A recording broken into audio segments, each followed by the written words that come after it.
Kia ora, I'm Sharon Brett-Kelly. Today on The Detail. No, I had no idea. Shin Bet had no idea. Mossad had no idea. CIA had no idea. We were all caught by surprise.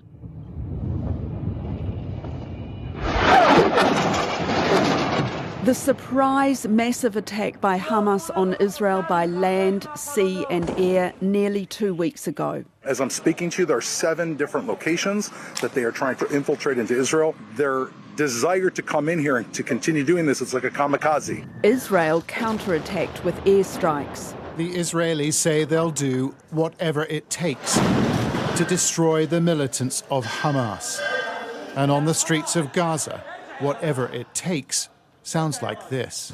And the war goes on. Thousands are dead, hundreds of thousands are homeless, countless are missing and injured.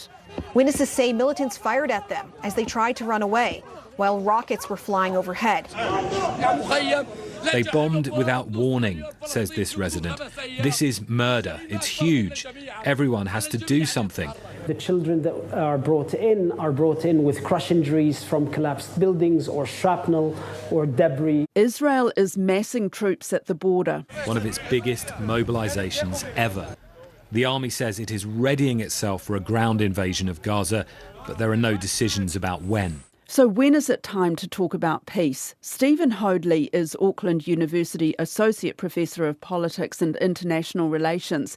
We'll talk about what it would take to get a ceasefire, where peace deals have worked in the past, and how the media has covered this conflict. But let's look at latest developments and Israel's planned ground attack on Hamas. Advanced teams of commandos have already gone in looking for hostages, looking for Hamas targets. I expect, and this is other international commentators have said the same thing, they will section off northern Gaza into neighborhoods and then try to clear each neighborhood one by one of any Hamas operatives, ammunition depots, communication centers, and other Hamas things of military use in each of those sectors. Because Netanyahu has made it clear that the aim is to demolish Hamas. But why would Hamas stay if they know that this attack is imminent?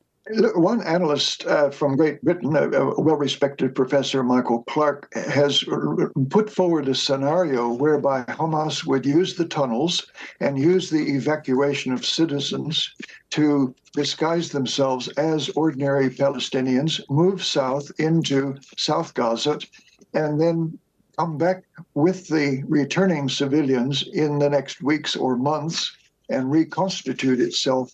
This is just one scenario. It's speculation. We have to be very cautious about that. More than 600,000 Gazans are reported to be on the move to the southern part of the territory. Aid agencies are calling this humanitarian collapse. It is certainly a disaster. It is certainly enormous hardship.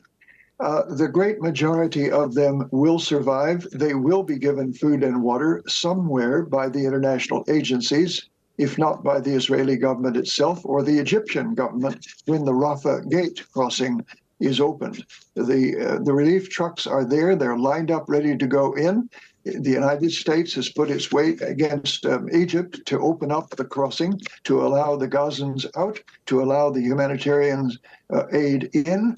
And when that happens, then there will be relief to those many people on the move. In the meantime, yes, it is a disaster, but it isn't a massacre. It isn't a genocide. It isn't an attempt by the Israeli government in any way, shape, or form to wantonly kill Palestinian people.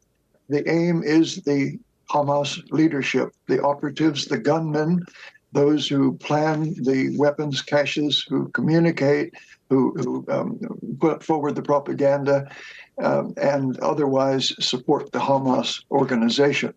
There's been an international warning that that Israel, with this kind of response, is breaching humanitarian law. Yeah, look, I've got the statute of the International Criminal Court in front of me right now, on Article 8 under war crimes. if you read those clauses alone, it is quite clear that these are war crimes by Israel.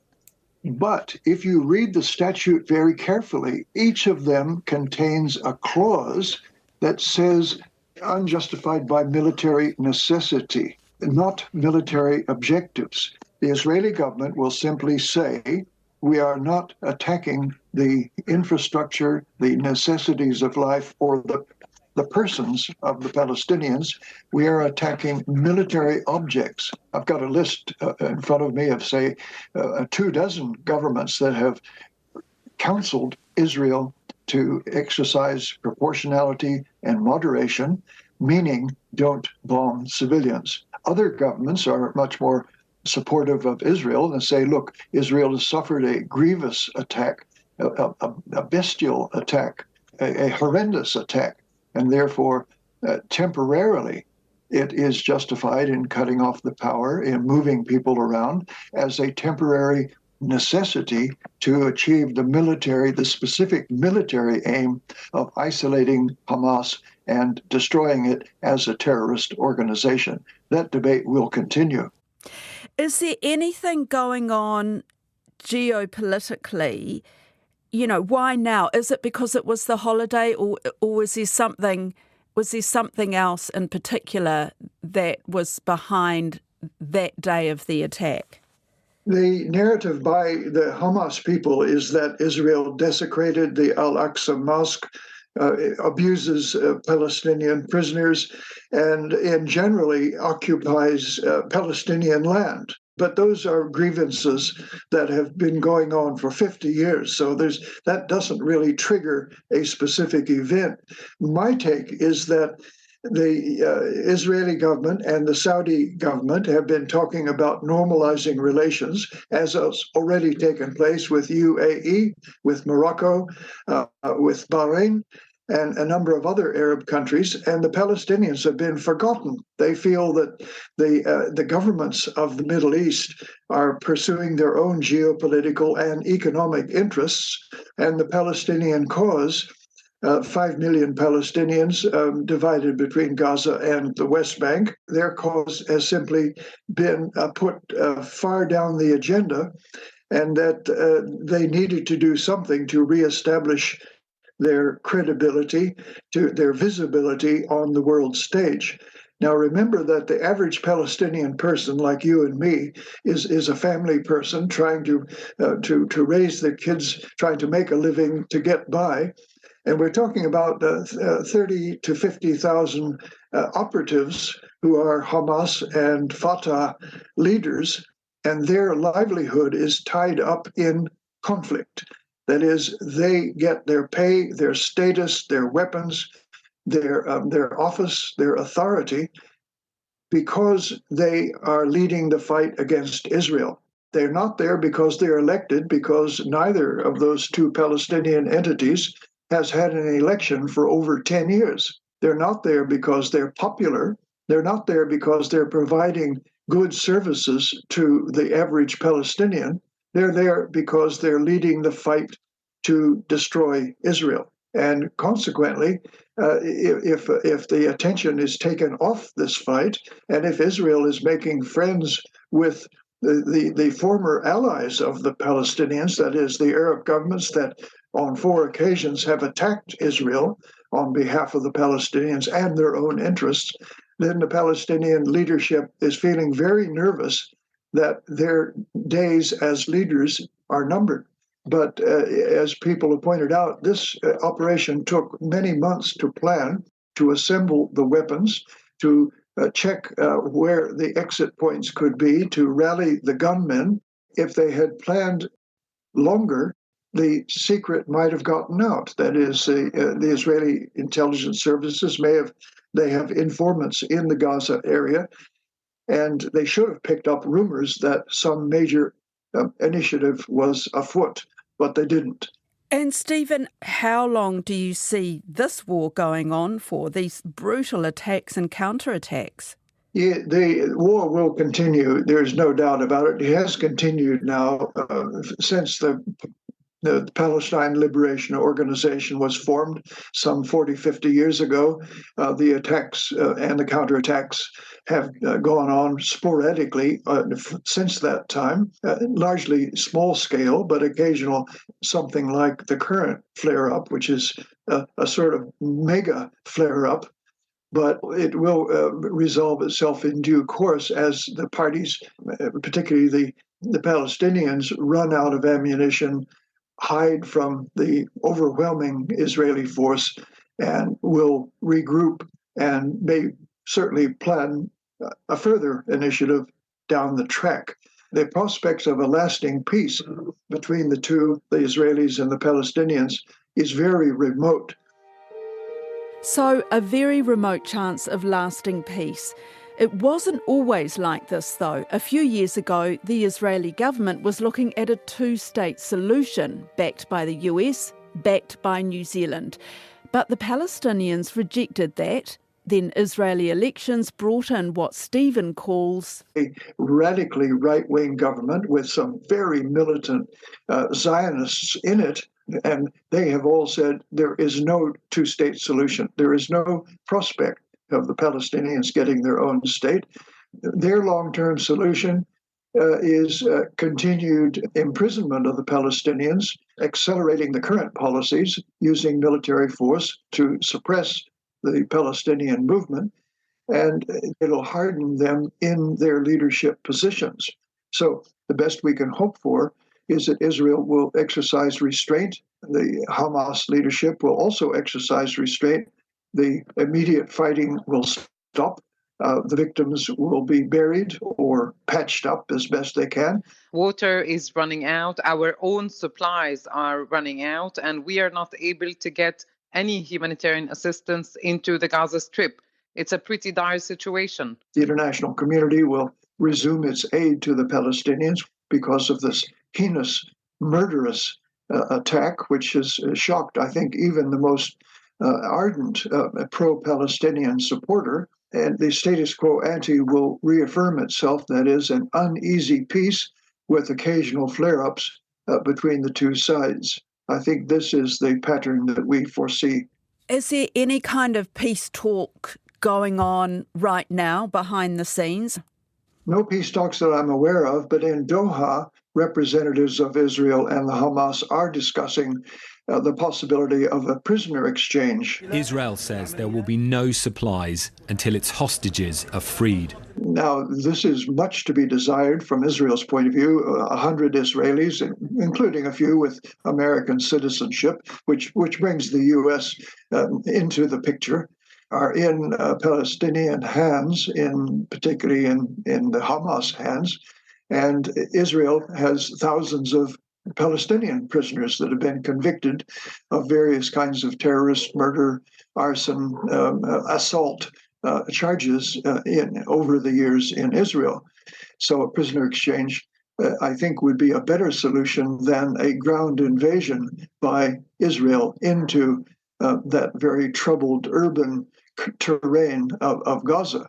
So the quicker that can happen, that will then lower the temperature, and then perhaps some sort of ceasefire talk can begin. But the Hamas people have said, look, we're not going to talk prisoner exchange seriously until the bombardment stops. Israel could kill them with their airstrikes because they could kill them with the guards that they are with. That's the biggest risk today. And by the way, let me explain that. By the way, there is a very short way now of solving the problem. Hamas has declared that they are ready to exchange all civilian prisoners now, immediately, in exchange of Palestinian women prisoners in Israeli jails. If Israel accepts, that exchange can take place now, immediately. So the prisoner exchange is a hostage. Yeah, there's a double meaning there, of course.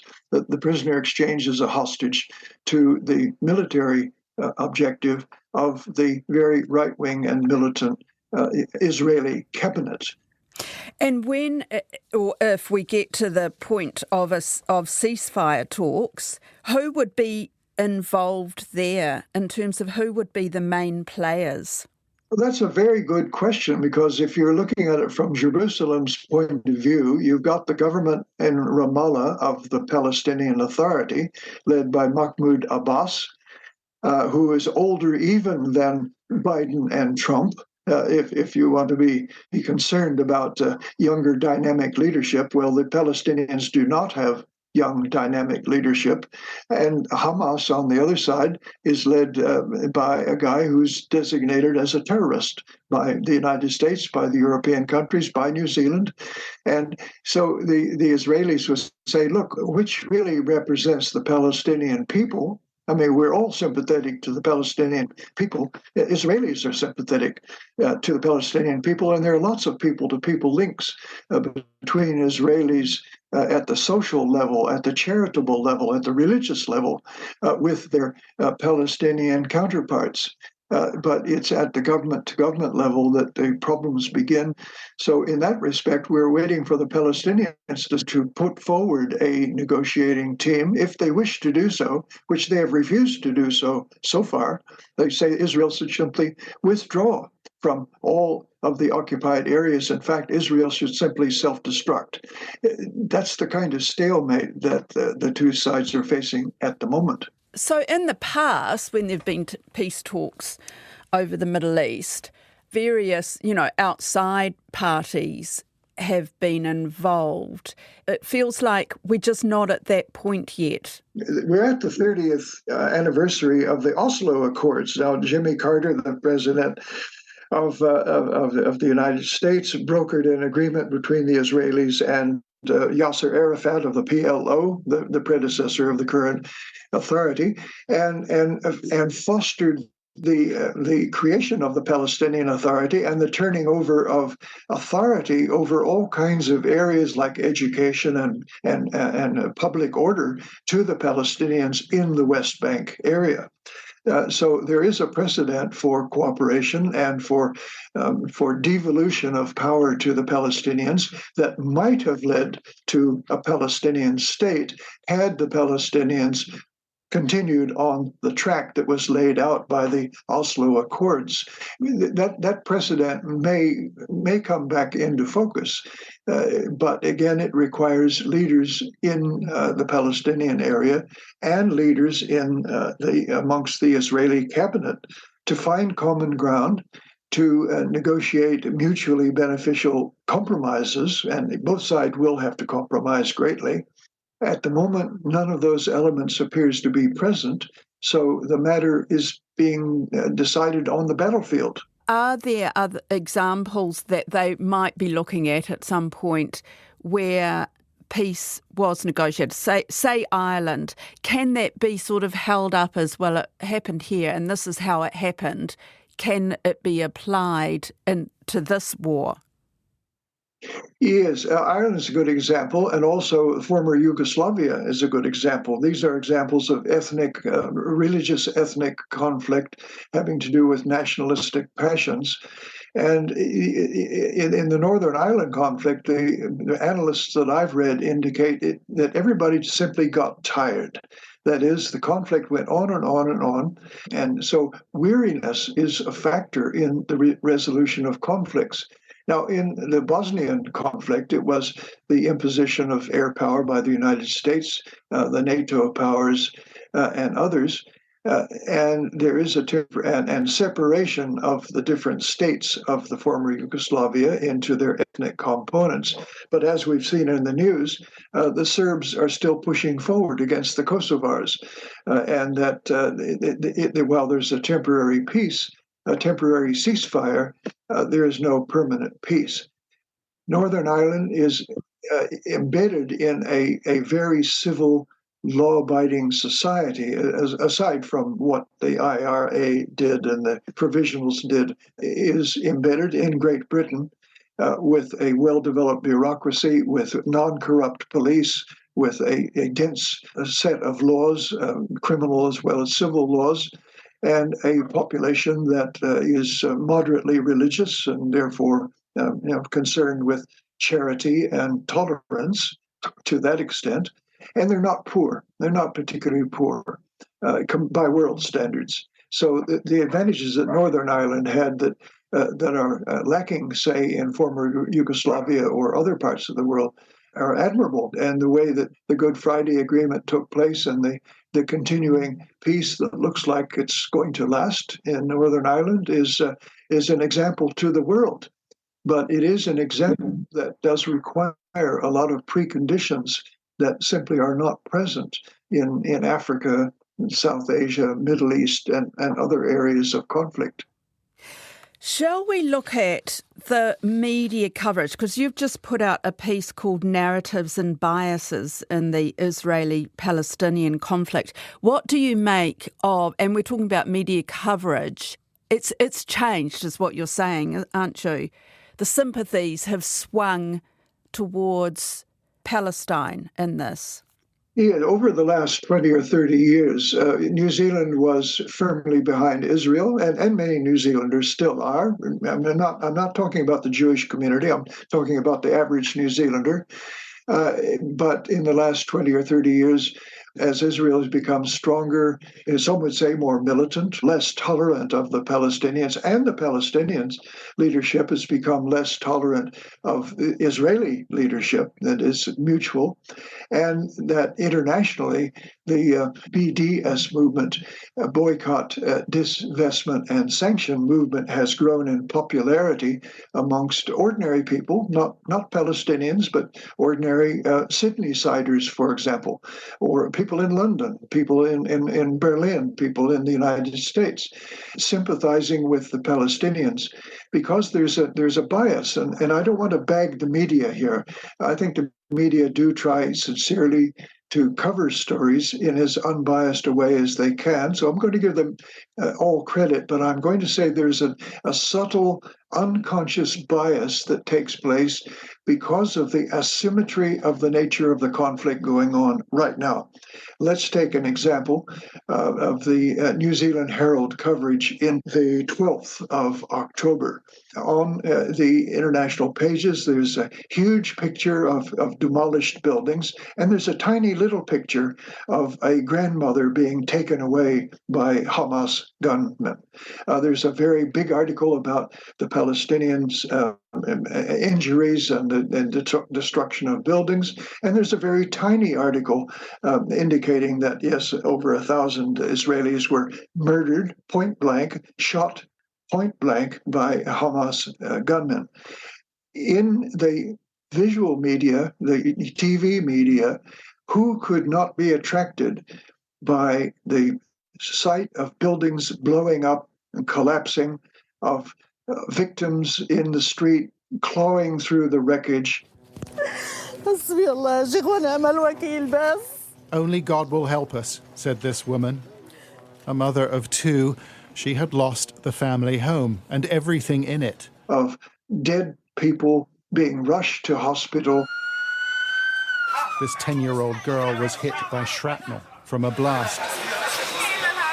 Her brother lies under a tent on the hospital forecourt. Al-Shifa ran out of beds days ago. Funerals with AK-47s being fired in the air, death to Israel being chanted. This is irresistible to the electronic media. And it creates a bias in the average person who might be unbiased and not really anti-Semitic at all, and know very little about the conflict, a bias in favor of the Palestinians, a feeling that the Israelis are bullies, are using military means, are indiscriminate, who hate the Palestinians, and the Palestinians are the poor underdogs in this particular conflict, which is partly true. But it does create a feeling that because the Israelis bury their dead, very discreetly, they don't allow media pictures of dead or injured people because of dignity and privacy concerns, and these are not characteristic of the way in which the Palestinians treat their dead and injured. So the way in which the media, simply by reporting the story, they are in fact reporting the Palestinian narrative rather than the Israeli narrative. The Israeli narrative is boring. It's orderly. It is first world narrative. It's a suburban narrative. The Palestinian narrative is full of drama, blood, excitement, destruction, explosions, conflict, shouting, impassioned people. And this, in contrast to, say, the orderly way in which the Israeli Defense Force deploys and the Israeli cabinet sits around and discusses what to do, that's not very attractive to the media.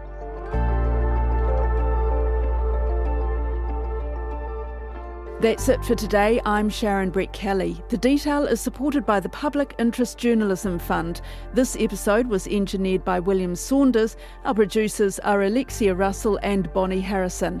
And thanks to Stephen Hoadley. Ka kite.